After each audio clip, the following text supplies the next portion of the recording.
Samantala, kinilala ng National Union of Journalists of the Philippines o NUJP ang pagtatalaga ni President-elect Rodrigo Duterte sa broadcaster na si Martin Andanar bilang incoming Presidential Communications Secretary.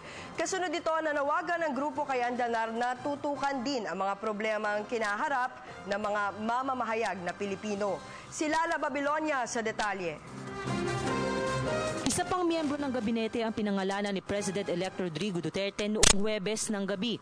Ito ay si Martin Andanar na itinalaga bilang bagong Secretary ng Presidential Communications and Operations Office o PCOO at papalit sa kasalukuyang Communications Secretary na si Sonny Coloma.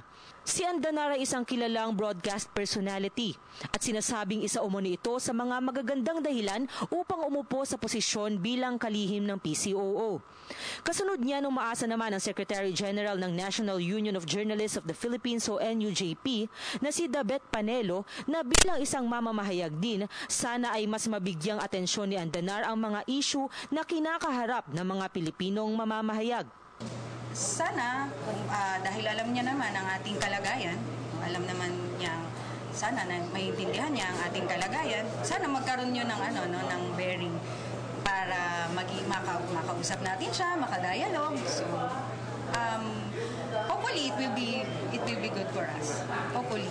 Sa kanyang naging interview, sinabi naman ni Andanar na kanyang aayusin ang relasyon sa pagitan ni Duterte at ng media. Ito ay sa harap ng usapin na umano'y may ilang miyembro ng media na tiwali at sa issue kaugnay ng media killings.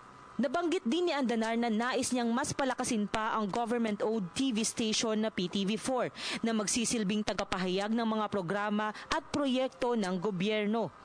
Pahabol naman ni Davet Panelo na sana raw ay mabigyan din ng proteksyon ng mga mamamahayag dahil ito ay isang karapatan, hindi lamang bilang mga journalist kundi bilang mamamayan.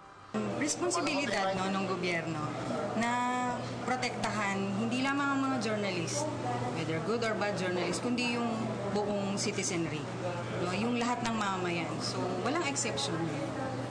Yun ang challenge sa gobyerno. Bilang kalihim ng PCOO, kabilang sa mga pamamahalaan ni Andanar ay ang PTV4, Philippine Information Agency, Philippines News Agency at ang Radyo ng Bayan. Para sa Telebisyon ng Bayan, Lala Babilonia.